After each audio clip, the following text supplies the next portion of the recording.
Hi hello welcome to our channel. నేను మీ శ్రీ. ఈరోజు మనం చెప్పుకోబోయే కథ మిస్సెస్ అగస్త్య పార్ట్ 91. కథలోకి వెళ్లే ముందు వీడియోని లైక్ చేసి హైప్ చేయడం మరవకండి. అగస్త్య కలవరిస్తూనే పూర్తిగా ఈ లోకంలో లేను నేను ఉండిపోయాను. అలాగే ఎప్పటికో మెలకువ వచ్చింది నాకు. నా పక్కనే కూర్చుని ఉన్నాడు అగస్త్య.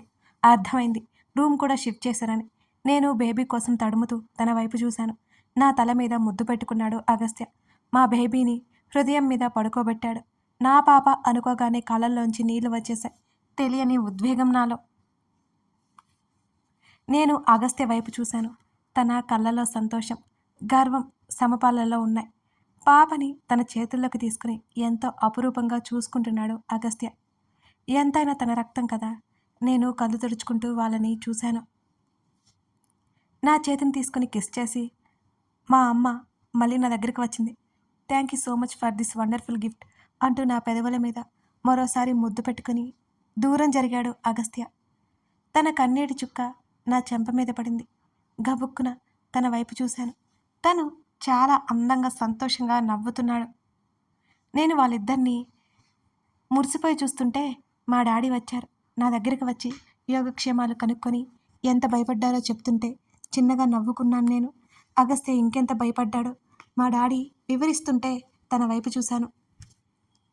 తను ఎప్పుడు చెబుతున్నట్టుగానే తనకి మా డాడీకి నేను తప్ప ఎవరూ లేరు. ఇప్పుడు నాతో పాటు మా బుల్లి రాక్షసి కూడా వచ్చింది. డాడీ ఇప్పటి నుంచైనా నువ్వు మాతో ఉండాలి, తప్పదు అని కళ్ళు ఎగరేశాను నేను. ఇంత తెలివిగా ఎలా పుట్టావు బేబీ అని అంటున్న మా డాడీ మాటలకి నా వైపు అదోలా చూశాడు అగస్త్య. చూసావా అన్నట్టు కళ్ళెగరేసి గర్వంగా చూశాను. ఏడ్చావులే అన్నట్టున్నాయి అగస్త్య చూపులు. పాపని చూడ్డానికి అందరూ వచ్చేశారు, వంశీ విన్నీతో సహా.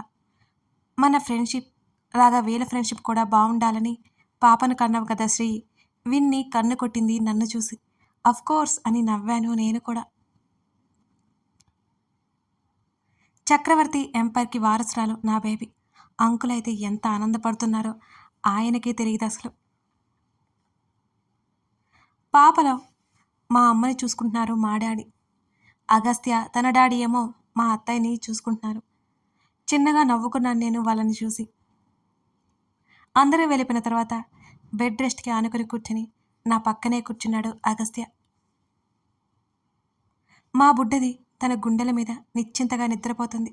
సరిగ్గా గమనిస్తే మా రావణ్లాగే సీరియస్గా ముఖం పెట్టుకుని ఉంది. బాబోయ్, బాబు పోలికలు దిగిపోతాయా అనుకున్నాను నేను. పాపను తీసుకుని దాని తల మీద ముద్దు పెట్టుకుంటూ నా నుదిటిన ముద్దు పెట్టాడు అగస్త్య. అది అప్రయత్నంగా జరిగింది. అబ్బా, వావ్, ఎక్సలెంట్ పిక్. అలా ముగ్గురిని ఫోటో తీసి అరిచాడు క్రిష్. ఆ ఫోటో కంటే అందంగా మారిపోయింది మా జీవితం, మా బుజ్జిదాని రాకతో. మా ఇటురా సన్నగా మాటలు వినిపిస్తుంటే నాకు మెలకువ వచ్చింది. నాకు నెమ్మదిగా కళ్ళెత్తి చూశాను. బెడ్ మీద అగస్త్యతో పాటు నా కూతురు ఆడుతోంది. అది నవ్వుతూ వాళ్ళ డాడీ మీదకి వచ్చి బుగ్గ మీద ముద్దు పెట్టుకుంటోంది. నా బంగారు తల్లి అని హత్తుకొని తల మీద ముద్దు పెట్టాడు అగస్త్య. వాళ్ళని అలా చూసి నా పెదవులు విచ్చుకున్నాయి. మమ్మీని లేపుదామా అని అడుగుతున్నా నా వైపు తిరిగేసరికి టక్కున కళ్ళు మూసుకున్నాను. సెనోరిటా అంటూ నా చెంప మీద తట్టాడు. నా కూతురేమో సా సా మా అని ఏదేదో మాట్లాడుతూ నా బుగ్గ మీద లాలాజలం అభిషేకిస్తుంది. నేను నిద్ర నటిస్తున్నా కదా, లేవలేదు. ఇలా లేవుదిరా మీ మమ్మీ, బారెడు పొద్దుపోయిన నిద్ర పిచ్చిది అని అన్నాడు అగస్త్య. ఉక్రోషం వచ్చినా నేను లేవలేదు. అప్పటికే నా కూతురు కాస్త పెద్దదైపోయింది కదా. ఆ తర్వాత వాళ్ళిద్దరి మాటలు వినిపించలేదు నాకు. మెల్లిగా లేచి చూశాను నేను. ఇద్దరు గ్లాస్ డోర్ దగ్గర కూర్చొని ఉన్నారు. నా కూతురు తను ఇద్దరు ముచ్చట్లు పెట్టేశారు. నేను ఊరుకుంటానా? గబుక్కున వెళ్దామనుకున్నా కానీ నిద్ర మొహం కదా మనం. ఆవలించుకుంటూ మెల్లిగా వెళ్ళి అగస్త్య ఒళ్ళో సెటిల్ అయ్యాను. నా జుత్తు వెనక్కి నెట్టి ముందుకు వంగి బుగ్గ మీద ముద్దు పెట్టాడు అగస్త్య. నేను నా బుడ్డదాన్ని చూస్తున్నా. అది కేరింతలు కొడుతుంది. కాసేపటికి గ్లాస్లో నుంచి బయటకు చూస్తున్నా. అది నన్ను వాళ్ళ డాడీ ఒడిలో చూడగానే చూడకుండేదో చూసినట్టు, పాపం తగులుతున్నట్టు కళ్ళు వెడల్పు చేసింది. మా దగ్గరికి వచ్చింది నా కూతురు. నేను ఇంకా ఓవర్ చేసి తనకి ప్లేస్ లేకుండా అగస్త్య ఛాతీ మీద తలా నుంచి ఉండిపోయాను దాన్నే గమనిస్తూ. ఆ రాక్షసి ఒప్పుకోలేదు. మా అమ్మ అని పిలుస్తూ నా చేతిని పట్టుకుని లాగడానికి ట్రై చేసింది. నేను దాని చేతిని వదిలించుకున్నా. దాని మూతి వంకరపోయి ఏడుపు మొహం పెట్టేసింది అది. వాళ్ళ డాడీ వైపు చూసి ఒక్కసారిగా ఏడవసాగింది బుడ్డది. చిన్నపిల్లలతో ఏంటి నీకు? నన్ను పక్కకు తోసేసి నా కూతుర్ని ఎత్తుకొని భుజం మీదుగా వేసుకుని వీపు మీద నివురుతూ జోకొట్టసాగాడు అగస్త్య. వాళ్ళ డాడీ మెడకరుచుకుని కొన్ని నిమిషాలకు ఏడుపాపేసి వాళ్ళ డాడీ ఒడిలో సెటిల్ అయిపోయింది. దొంగపిల్ల ఇది. నా వైపు చూసి నవ్వుతున్న నా కూతుర్ని చూపిస్తూ అన్నాను. అప్పుడప్పుడు నీ పోలికలు కనిపిస్తుంటాయి సెనోరిటా అని అంటూ నాకే చురకంటించాడు. చా ఓవర్ యాక్షన్ ఆపేయండిక అంటూ ఇద్దరిని గుర్రుగా చూసి నేను ఫ్రెష్ అయిపోవడానికి వెళ్ళిపోయాను. అగస్త్య దాన్ని చేసే ప్యాంపరింగ్కి మా డాడీ గుర్తొస్తారు నాకు. నిజంగానే అగస్త్య అన్నట్టు మా డాడీ నన్ను చెడగొట్టేశారు. నా ఆలోచనకి నాకే నవ్వొచ్చింది. నా కూతుర్ని ఓ వైపు చూస్తుంటే. డౌటే లేదు, రేపు నా కూతుర్ని కూడా గారం చేసి చెడగొట్టేస్తాడు అగస్త్య. అప్పుడు చెప్తా తన సంగతి. అది కూడా నాలా చదువులో శుద్ధ మొద్దైపోయిందనుకో, సర్టిఫికేట్స్ అప్పుడు కొనకుండా ఉంటాడా ఏంటి? ఫ్రెష్ అయ్యి వచ్చేసరికి బాబు కూతుర్లు అక్కడ లేరు. నేను కిందకి వెళ్ళిపోయాను. అగస్త్య ఏదో కాల్ వచ్చినట్టు గార్డెన్లోకి వెళ్ళిపోయాడు. నా కూతురు మా డాడీ దగ్గర సెటిల్ అయ్యి ముచ్చట్లు పెట్టసాగాడు. మా డాడీ నాకు మాట ఇచ్చినందుకు మాతోనే ఇక ఉండిపోయారు. మెయిడ్ కిచెన్లో ఉంటే వెళ్ళి ఏం చేయాలో చెప్పేసి కాఫీ తీసుకొచ్చుకొని డాడీ పక్కన కూర్చున్నాను నేను. డాడీ పిలిచాను. చెప్పు బేబీ అన్నారు డాడీ. ఇది నా ప్లేస్ కొట్టేస్తుంది నా కూతుర్ని చూస్తూ అన్నాను. ఆ మాటకి డాడీ గట్టిగా నవ్వేశారు. అంతగా ఏం చేసింది నా బుజ్జి తల్లి అంటూ డాడీ ఆడిస్తుంటే డాడీ గడ్డం పీకేస్తూ గొడవ చేస్తుంది నా కూతురు. నీ దగ్గర వీళ్ళ డాడీ దగ్గర నా ప్లేస్ కొట్టేస్తోంది మరి అని గారంగా అడిగాను నేను. నీ ప్లేస్ ఎవరు కొట్టేయలేరు. నా చెంప తట్టి మళ్ళీ నా పుడ్డదాంతో ఆటల్లో పడిపోయారు డాడీ. వాళ్ళని అలా వదిలేసి కాఫీ కప్తో బయటికి వెళ్ళిపోయాను. కాల్ మాట్లాడుతూ ఉన్న తనకి మగ్ అందించాను. ఒక సిప్ వేసి ఇక వద్దన్నట్టు నాకు తిరిగి ఇచ్చాడు. నేను అటు ఇటు గార్డెన్లోనే తిరుగుతున్నాను. ఎవరు కాల్ అని అడిగాను. ఆఫీస్ నుంచిలే అని అంటూ నాతో పాటు లోపలికి వచ్చాడు అగస్త్య. అందరం మాట్లాడుకుంటూ టిఫిన్ చేశాము. నా కూతురికి కొంచెం పెట్టాను. అది తినలేదు, ఊస్తోంది. దానికి ఆకలి వేసి నా దగ్గరికి వచ్చేసింది. అగస్త్య డాడీ ఒకరి తర్వాత ఒకరు వెళ్ళిపోయారు. ఇక దాని ఏడుపు మొదలైంది. తను వాళ్ళతో వెళ్ళాలని గొడవ. వాళ్ళని పంపించేసి మెయిడ్ని వెళ్ళమని డోర్ లాక్ చేసుకుని గదిలోకి వచ్చేశాను. పాలు తాగి నా పక్కనే పడుకొని నిద్రపోయింది నా చిట్టి అవంతి. భలే ముద్దుగా ఉంటుంది నిద్రపోతుంటే ఇది. అచ్చు వాళ్ళ డాడీలాగే. నిద్రపోతున్న దాన్ని ముద్దులాడి విన్నీకి కాలు కలిపాను. నా కూతురికి 1 year అయితే విన్నీ కూతురికి 2 ఏళ్ళు దాటిపోయాయి. మా ముచ్చట్లు అయిపోయేసరికి నా కూతురు మళ్ళీ లేచింది. విన్నీ కాల్ కట్ చేసి దాన్ని ఆడించే పనిలో ఉన్నాను. దాని ముద్దు ముద్దు పలుకులు వింటుంటే నాకేం గుర్తురావిక. అవంతి మా అత్తయ్య పేరు. అదే దానికి పెట్టేశాను. అగస్త్య ఛాయిస్ నాకిచ్చిన తనకి వాళ్ళ అమ్మని ఇవ్వాలని ఆశ నాకు. అది తీరిపోయింది. ఇక పేరు కూడా అదే పెట్టేశా. పైగా చెప్పలేదు కానీ తన కళ్ళల్లో కూడా నీళ్లు చూశాను నేను ఆ రోజు తనకి పేరు పెట్టినప్పుడు.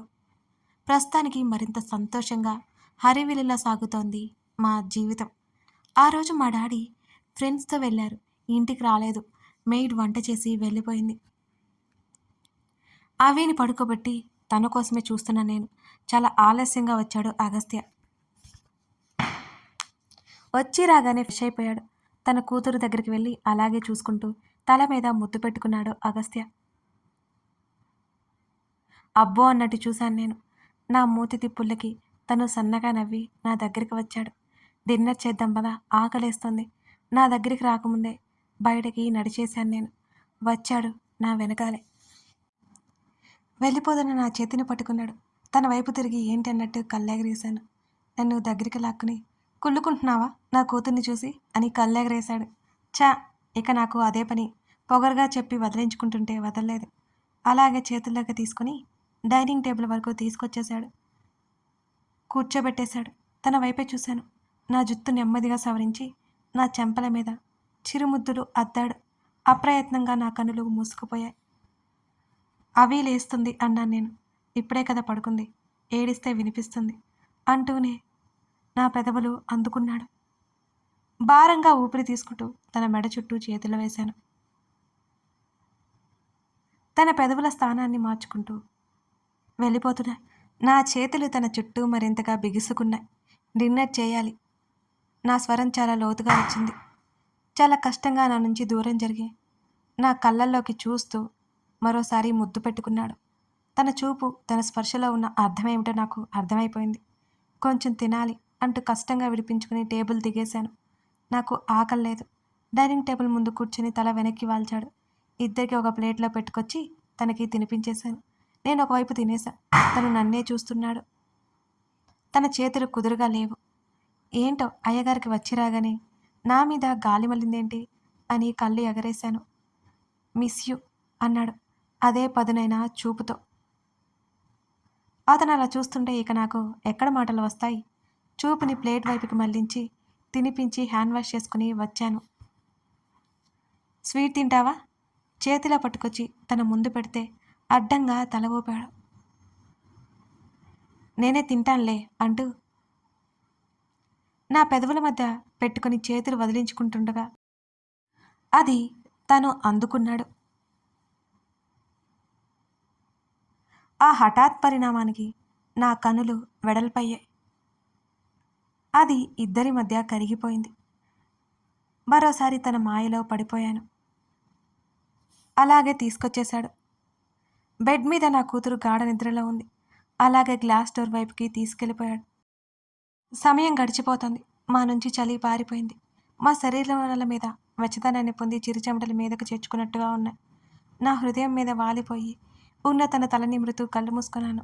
చాలా హ్యాపీగా ఉన్నావేంటో రీజన్ అడిగాను. నా పక్కన చేరి నన్ను హృదయంలోకి లాగేసుకున్నాడు. ఓయ్ అడిగితే నవ్వుతావేంటి అని తల ఎత్తి తన మొహంలోకి చూశాను. నా మెడ వరకు ఉన్న దుప్పటి కిందకి లాగుతుంటే గట్టిగా పట్టుకున్నా. అల్లరి వేషాలు వేయకుండా మ్యాటర్కి రా మిస్టర్ రావణ్ అన్నాను. నీకెందుకు అనిపించిందలా అని అడిగాడు. ఎందుకో అనిపించింది. అయినా నీ ఫేస్లో ఆ గ్లో నాకు అర్థమవుతోంది అని అన్నాను నేను. మరింత గట్టిగా నన్ను చుట్టుకున్నాడు. ఊపిరి కూడా ఆడలేదు నాకు. బలవంతంగా వదిలించుకున్నాను నేను. నా తల మీద ముద్దు పెట్టుకున్నాడు. అయితే చెప్పమన్నమాట అని మూతి తిప్పాను నేను. చెప్పాల్సి వచ్చినప్పుడు చెప్తానులే అంటూ నా బుగ్గలాగాడు అగస్త్య. అంతా అయిపోయాక ఇక పెళ్ళాంతో పని ఏంటి అని మూతి తిప్పాను. మొదట ఆశ్చర్యంగా చూసినా సరే ఆ తర్వాత అర్థమై నా తల మీద ఒక్కటేశాడు అగస్త్య. ఇడియట్, ఎక్కడ నేర్చుకున్నావు ఈ మాటలు అని విసుక్కున్నాడు నన్ను. అంతేగా మరి. మేము మాట్లాడుతుండగానే నా కూతురు లేచింది. అది ఏడుపు మొదలుపెట్టింది. అగస్త్య డ్రెస్అప్ అయి వెళ్ళాడు. దానికి పాడబ్బా నోటికి పట్టించి నిద్రపుచ్చి వచ్చాడు తిరిగి. నా పక్కన చేరి మీదకి లాక్కున్నాడు. తన కౌగిలిలో నిశ్చింతగా ఉండిపోయాను నేను. రావణ్ పిలిచాను. ఆ పిలుపుకి నలిపేశాడు. రాక్షసుడా అని నేను అరిచాను. మరోసారి నా పెదవులు నలిగిపోయాయి. కోపంగా అరుస్తుంటే మరోసారి ముద్దు పెట్టుకున్నాడు. నాకు ఇక విషయం అర్థమైంది. అక్కడ నా ప్రిన్సెస్ నిద్రపోతోంది కదా, సౌండ్ చేశావంటే అయిపోతావు అని అల్లరిగా చెప్పాడు. తన వైపు నేను గుర్రుగా చూశాను. ఈయనకే ఉంది కూతురు కచ్చగా చెప్పి తన గడ్డం కొరికేశాను. పిల్లి ఎలుక కలిపి ఒక జంతువులు క్రియేట్ చేస్తే నీలాగే ఉంటుంది తెలుసా అని నా ఉక్రోషాన్ని పెంచాడు. నాకు కోపం వస్తుంది అన్నాను. నోరు మూసుకొని పడుకో. నా తలని తన హృదయానికి హత్తుకున్నాడు. ఇవన్నీ మాకు రోజు ఉండేవే కదా, కానీ అయ్యగారు ఎందుకో చాలా హ్యాపీగా ఉన్నట్టున్నారు. నాకు అలా అనిపించిందో లేక నిజంగానే ఉన్నాడు, అది ఎందుకో మాత్రం తెలియలేదు. తన కౌగిలిలో కళ్ళు మూసుకొని పడుకున్నాను. కథ కొనసాగుతోంది. కథ నచ్చితే లైక్ చేసి కామెంట్ చేయడం మర్చిపోకండి. అలాగే మీ అభిప్రాయాలు ఏవైనా చిన్న మొక్కలు అయినా చెప్పడం మర్చిపోకండి. Thank you for watching this video. మరో ఎపిసోడ్తో కలుద్దాం.